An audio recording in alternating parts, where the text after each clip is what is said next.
السلام علیکم ورحمۃ اللہ وبرکاتہ رب اشرح لی صدری ویسر لی امری واحلل عقدۃ من لسانی یفقہوا قولی ربنا زدنا علما اللہم فقہنا فی الدین اللہم ارنا الحق حقا وارزقنا اتباعہ وارنا الباطل باطلا وارزقنا اجتنابہ۔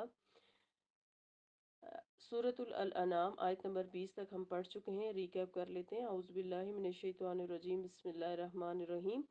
وَلَهُ مَا سَكَنَ فِي اللَّيْلِ وَالنَّهَارِ وَهُوَ السَّمِيعُ الْعَلِيمُ۔ رات اور دن میں جو کچھ آباد ہے سب اسی کا ہے اور وہ سب کچھ سننے والا اور جاننے والا ہے۔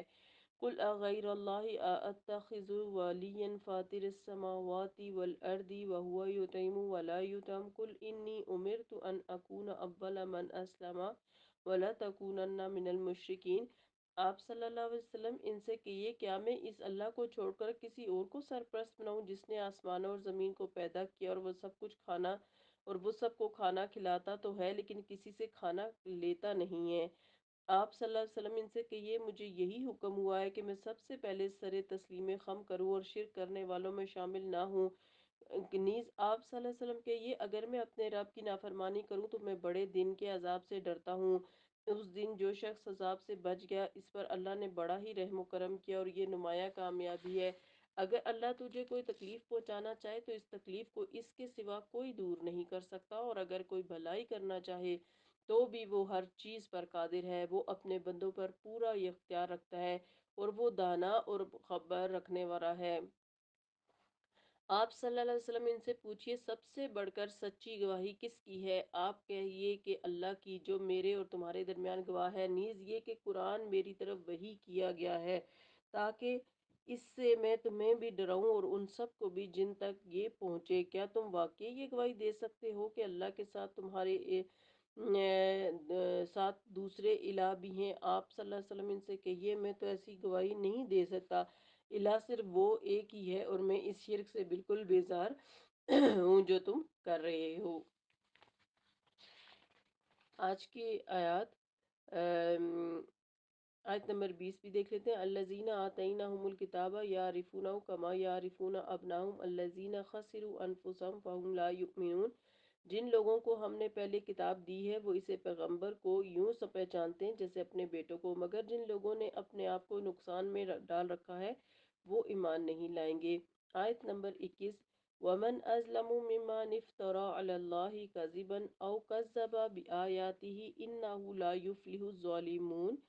اور اس شخص سے بڑھ کر ظالم کون ہو سکتا ہے جو جھوٹی بات کو اللہ کے ذمے لگا دے یا اس کی آیات کو جھٹلائے؟ یقیناً ایسے ظالم فلاح نہیں پا سکتے۔ شرکیہ عقائد کی قسمیں بیان کی جا رہی ہیں، مثلاً یہ عقیدہ رکھنا کہ اللہ تعالیٰ نے کائنات میں تصرف کے اختیارات بعض اولیاء کو بھی دے رکھے ہیں، جیسے کہ مشرکین کا اپنا دیوی دیوتاؤں کے متعلق یہ عقیدہ ہوتا ہے کہ وہ ہماری حاجت روائی اور مشکل کشائی کر سکتے ہیں، یا یہ عقیدہ رکھنا کہ اللہ ہم گناہگاروں کی دعا و فریاد کب سنتا ہے، لہٰذا ضروری ہے کہ ہم اپنی فریاد کسی بزرگ کو سنائیں اور وہ ہماری فریاد اللہ تک پہنچا دے، یا یہ دعویٰ کرنا کہ اللہ کے ساتھ دوسری بھی بہت سی ہستیاں اس کائنات کی خدائی میں اس کی شریک اور معاون و مددگار ہیں، یا یہ عقیدہ رکھنا کہ ہمارا فلاں بزرگ قیامت کے دن ہماری سفارش کر کے ہمیں اللہ کی گرفت اور عذاب الہی سے چھڑا لے گا۔ ایسی سب باتیں اللہ پر بہتان اور شرک کا سرچشمہ ہیں۔ اور دوسری بات کہی گئی کہ اللہ کی آیات کون کون سی ہیں، یعنی کہ جو اس سے بڑا ظالم کون ہوگا جو اللہ پر جھوٹ باندھے اور پھر اس کی آیات کو جھٹلائے۔ تو آیات کون کون سی اللہ کی؟ آیات سے مراد صرف قرآن پاک کی آیات ہی نہیں، احکامات ہی نہیں، بلکہ وہ آیات اور نشانیاں بھی ہیں جو انسان کے جسم کے اندر موجود ہیں اور اللہ تعالیٰ کے کمال علم اور حکمت پر دلیل کے علاوہ اس کے وحدہ لا شریک ہونے پر بھی دلالت کرتی ہیں۔ نیز آیات وہ بھی ہیں جو انسان کے باہر پوری کائنات میں ہر طرف پھیلی ہوئی ہیں۔ اب جو شخص ان سب طرح کی آیات سے اعراض کرتا ہے اس کی نجات کیسے ممکن ہے؟ مثلاً دن اور رات کا آنا جانا اس میں ہمارے لیے آیت ہے، یعنی نشانی ہے۔ اسی طرح ہماری اپنی زندگی میں کسی بچے کا پیدا ہونا اور بتدریج بڑھتے جانا، یہ سب ہمارے لیے نشانیاں ہیں۔ موت کیسے آتی ہے ہمارے سامنے، اور ہم اس موت سے اپنی یا اپنوں کی جان نہیں چھڑا سکتے. یہ سب نشانیاں ہیں، لیکن جو لوگ ان نشانیوں سے انکار کر رہے ہیں ان کو اللہ تعالیٰ نے اس آیت میں ظالم کہا ہے. آیت نمبر 22، وَيَوْمَ نَحْشُرُهُمْ جَمِيعًا ثُمَّ نَقُولُ لِلَّذِينَ أَشْرَكُوا أَيْنَ شُرَكَاؤُكُمُ الَّذِينَ كُنْتُمْ تَزْعُمُونَ. اور جس دن ہم سب لوگوں کو اکٹھا کریں گے اور شرک کرنے والوں سے پوچھیں گے تمہارے وہ شریک کہاں ہیں جنہیں تم اللہ کے شریک سمجھتے تھے. تو یہاں مشرکین مکہ مسلمانوں سے کہا کرتے تھے کہ اگر بالفرض قیامت ہوئی بھی اور ہماری پوچھ گچھ ہوئی تو ہمارے یہ جو لات اور عزا بت انہوں نے بنا رکھے تھے بزرگوں کے نام پر، ہمیں بچا لیں گے. اللہ تعالیٰ نے فرمایا کہ اس دن تو دہشت ہی اس قدر ہوگی کہ نہ عابد اپنے معبود کو پہچان سکے گا. یعنی جو یہاں دنیا میں بتوں کو پوج رہے ہیں وہ وہاں پر اپنے بتوں کو ہی بھول جائیں گے، اور نہ معبود عابد کو، یعنی جن کو پوجا جا رہا ہے وہ بھی وہاں پہ اس دن کسی کو نہیں پہچانیں گے. حالانکہ عابد اور معبود سب وہاں حاضر ہوں گے، یعنی وہ بت بھی ہوں گے، چاہے وہ لکڑی پتھر کے بت ہے یا بزرگ وغیرہ ہے، پیر وغیرہ ہے، یا جو ان کو پوجنے والے یعنی انہیں کی عقیدت مند تھے وہ سب وہاں پہ موجود ہوں گے. لیکن اس دن کی دہشت اتنی ہوگی کیونکہ اس دن حقیقت سامنے آ چکی ہوگی نا کہ واقعی یاز جو ہے وہ صرف اللہ تعالیٰ کی ذات ہے. تو اس وقت کوئی جو ہے وہ ایک دوسرے کو نہیں پہچان سکے گا. اس وقت سب اور اس وقت جب اللہ مشرکوں سے پوچھے گا کہ بتاؤ تمہارے وہ معبود کدھر ہیں جنہیں تم میرے ساتھ شریک بنایا کرتے تھے اور کہتے تھے کہ وہ تمہیں بچا لیں گے، تو اس وقت وہ اپنے شرکیہ اعمال سے صاف مکر جائیں گے اور قسمیں اٹھا کر کہہ دیں گے کہ ہم نے تو کبھی کسی کو تیرا شریک نہیں بنایا. ویسے بھی جھوٹ بولنے کی جن لوگوں کو اس دنیا میں عادت ہو تو یہی عادت جو ہے وہ وہاں پہ بھی ساتھ جائے گی اور اس کو وہ رپیٹ کریں گے. آیت نمبر 23، ثم لم تکن فتنتهم الا ان قالوا واللہ ربنا ما كنا مشرکین. پھر انہیں کوئی بہانہ جب میسر نہیں آئے گا الا یہ کہ یہ کہہ دیں کہ ہمارے رب اللہ کی قسم ہم تو مشرک نہ تھے. یعنی کہ صاف صاف انکار کر دیں گے کہ ہم نے تو کوئی شرک کیا ہی نہیں ہے، کیونکہ ابھی جیسے ہم نے پڑھا کہ ایک دوسرے کو سامنے پانے کے باوجود ایک دوسرے کو نہیں پہچانیں گے، ایک دوسرے کا انکار کر دیں گے اور شرک کرنے سے ہی مکر جائیں گے کہ ہم نے تو کبھی اللہ آپ کے علاوہ کسی اور کی عبادت نہیں کی. آیت نمبر 24، انظر کیفا کذبوا علی انفسہم وضل عنہم ما کانوا یفترون. دیکھیے وہ کیسے اپنے متعلق جھوٹ بکیں گے اور جو کچھ وہ افترا کرتے تھے سب انہیں بھول جائے گا. یعنی اس دن کی دہشت اور اپنی بے بسی اور اپنی درماندگی کی بنا پر اپنے بچاؤ کی انہیں یہی صورت سجائی دے گی کہ اس سے صاف مکر جائیں اور دنیا میں وہ جو کچھ کرتے رہے دہشت کی وجہ سے سب بھول جائیں گے. انہیں یہ ہرگز یاد نہیں پڑے گا کہ وہ دنیا میں کس کس کو پوجتے اور کس کس قسم کا شرک کیا کرتے تھے. آیت نمبر 25، وَمِنْهُمْ مَنْ يَسْتَمِعُ إِلَيْكَ وَجَعَلْنَا عَلَىٰ قُلُوبِهِمْ أَكِنَّةً أَنْ يَفْقَهُوهُ وَفِي آذَانِهِمْ وَقْرًا وَإِنْ يَرَوْا كُلَّ آيَةٍ لَا يُؤْمِنُوا بِهَا حَتَّى إِذَا جَاءُوكَ يُجَادِلُونَكَ يَقُولُ الَّذِينَ كَفَرُوا إِنْ هَٰذَا إِلَّا أَسَاطِيرُ الْأَوَّلِينَ. ان میں سے کچھ تو ایسے ہیں جو آپ صلی اللہ علیہ وسلم کی بات کان لگا کر سنتے ہیں اور ہم نے ان کے دلوں پر پردے ڈال رکھے ہیں اور وہ سکے اور سمجھ ہی نہیں سکے اور ان کے کانوں میں گرانی ہے. وہ تمام نشانیاں بھی دیکھ لیں تب بھی ان پر ایمان نہیں لائیں گے. حد یہ ہے کہ وہ جب آپ صلی اللہ علیہ وسلم کے پاس آ کر آپ صلی اللہ علیہ وسلم سے جھگڑا کرتے ہیں تو کافر لوگ یہ کہہ دیتے ہیں کہ یہ تو محض پہلے لوگوں کی داستانیں ہیں. صفات صدہ یعنی خامیوں کی نسبت اللہ تعالیٰ کی طرف کیوں؟ وہ باتیں اس لیے دھیان سے سنتے ہیں کہ دیکھیں کہ وہ کون کون سی بات پر اعتراض کریں. یہاں پر منافقین کی بات ہو رہی ہے اور وہ آ کر آپ صلی اللہ علیہ وسلم کی مجلس میں دھیان سے باتیں سنتے تھے اور اس لیے سنتے تھے کہ ہم کون کون سی باتوں پر اعتراض کریں اور کون سی ایسی بات جو ہے جس کو لے کر ہم اس کا مذاق اڑائیں باہر جا کر آپ صلی اللہ علیہ وسلم کی مجلس سے. ان کی نیت کبھی بھی بخیر نہیں ہو سکتی کہ ہدایت حاصل کرنے کے لیے آئیں، لہٰذا ہدایت کی باتوں کو وہ ایسے سنی انسنی کر دیتے ہیں جیسے ان کی سماعت جو ہے یا ان کے کانوں میں کوئی چیز پڑ ہی نہیں رہی ہے اور وہ سن ہی نہیں سک رہے، اور جب سنتے ہی نہیں تو اسے سمجھنے کی خاک وہ کوشش کریں گے۔ یہاں یہ بات بھی سمجھ لینی چاہیے کہ اسباب کو اختیار کرنا انسان کے اپنے بس میں ہے، اور اسی بات کا ہمیں حکم دیا گیا ہے، لیکن اس کے مسباب یا مسبابات یا ان اسباب سے نتائج حاصل کرنا انسان کے اختیار میں نہیں ہے، بلکہ اللہ کے اختیار میں ہے۔ مثلا ایک نبی کا کام یہ ہے کہ وہ لوگوں کو اللہ کی طرف بلائے۔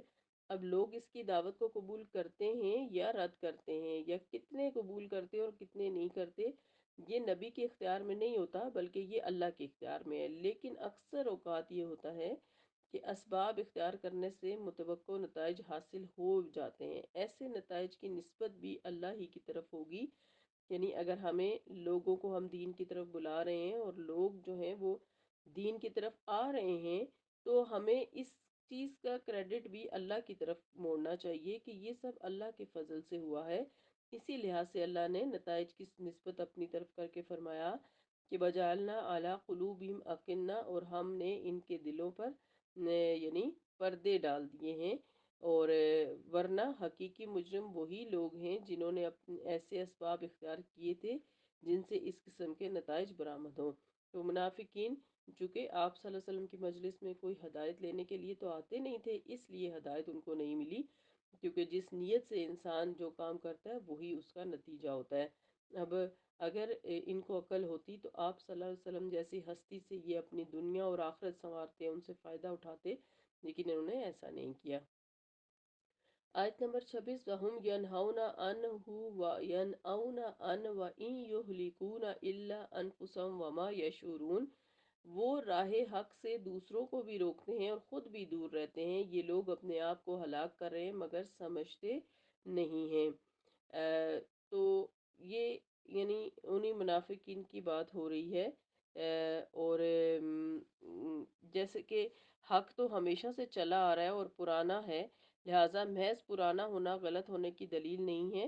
انبیاء علیہ السلام جتنے بھی دنیا میں آتے رہے، سب دعوت حق کی پیش کرتے رہے، اور ان کے منکر اور ہر درم بھی ہمیشہ یہی کہتے رہے کہ یہ پرانی باتیں جو ہم پہلے بھی سن چکے ہیں۔ گویا ان احمقوں کا نظریہ یہ ہوتا ہے کہ کسی بات کے حق ہونے کے لیے اس کا نیا ہونا بھی ضروری ہے، اور جو بات پرانی ہے وہ حق نہیں ہے، حالانکہ حق ہر زمانے میں ہمیشہ ہی رہا ہے اور ہمیشہ رہے گا۔ دین کے معاملے میں کوئی نئی بات وہی پیش کر سکتا ہے جسے حق سے دشمنی ہو، اور وہ اپنے ذہن سے کوئی نئی بات گھڑ کر اسے حق کے نام پر پیش کر دے، کسی نئے فرقے کی بنیاد ڈال دے۔ اس طرح اسے اس دنیا میں تو شاید بعض لوگوں کی پیشوائی کا یعنی لیڈر بننے کا مقام حاصل ہو جائے، لیکن حقیقتاً وہ خود بھی گمراہ ہے، اور جو اس کے پیچھے چلیں گے وہ سارے بھی گمراہ ہو جائیں گے۔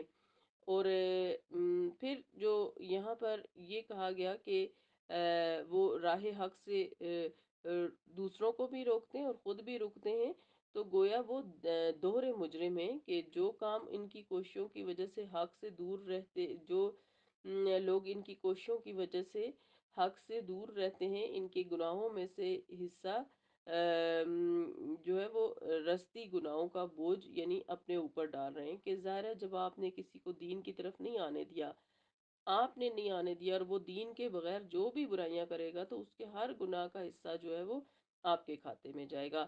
لیکن اگر آپ کی وجہ سے کوئی دین کی طرف آ جاتا ہے تو اس کا ہر اچھا عمل جو ہے اس کا ایک حصہ آپ کے نام اعمال میں بھی جائے گا۔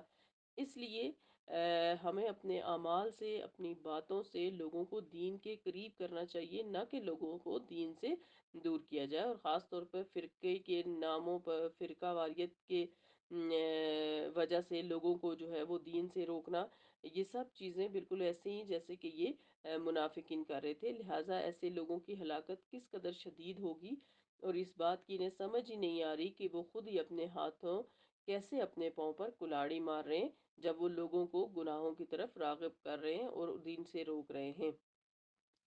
تو آج کی آیات میں سیکھنے کی، عمل کی بات یہ ہے کہ ہمیں ہر ایسے عمل سے بچنا چاہیے جو لوگوں کو دین سے دور کرے، کیونکہ ہمیں وہ حدیث ذہن میں رکھنی چاہیے جس میں آپ صلی اللہ علیہ وسلم نے علی رضی اللہ عنہ کو فرمایا تھا کہ علی اگر تمہاری وجہ سے کوئی ایک شخص بھی دین کی طرف آ جائے تو یہ تمہارے لیے سرخ اونٹوں سے بہتر ہے، یعنی اتنا اجر ہے اس کا کہ یعنی سرخ اونٹ، چونکہ عربوں کے اندر اونٹ بہت زیادہ اہمیت کا حامل تھا، اور یہ اونٹوں کی ایک اعلیٰ نسل ہوتی ہے سرخ اونٹ، تو کوئی کسی سرخ اونٹ کو پا کر یعنی جتنا پیسہ اور جتنا خوش ہوگا، اس سے بہتر یہ ہے کہ اس کی وجہ سے کوئی دین کی طرف آ جائے۔ بیسیکلی ہمارا دین جو ہے وہ دنیاوی فائدے سے زیادہ اخروی فائدے کی طرف توجہ دلاتا ہے ہمیں، جس کو آج کل ہم سب بھول چکے ہیں، لیکن اصل جو چیز ہے، اصل جو ہمارا عمل ہے وہی ہے جو ہمیں آخرت میں فائدہ دے۔ تو اللہ تعالی ہم سب کو اس قرآن پاک کو سمجھ کر اس پر بہترین عمل کرنے کی توفیق دے، اور اس کے ذریعے سے دوسرے لوگوں کو دین کی طرف لانے کی توفیق عطا فرمائے۔ اللہم انا نسألک الحسن الخاتمہ، اللہم اللہم فقہنی فی الدین، اللہم ارنا الحق حقا وارزقنا اتباعہ وارنا الباطل باطلا وارزقنا اجتنابہ، آمین۔ سبحانک اللہم وبحمدک، نشہد ان لا الہ الا انت، نستغفرک ونتوب الیک۔ السلام علیکم ورحمۃ اللہ وبرکاتہ۔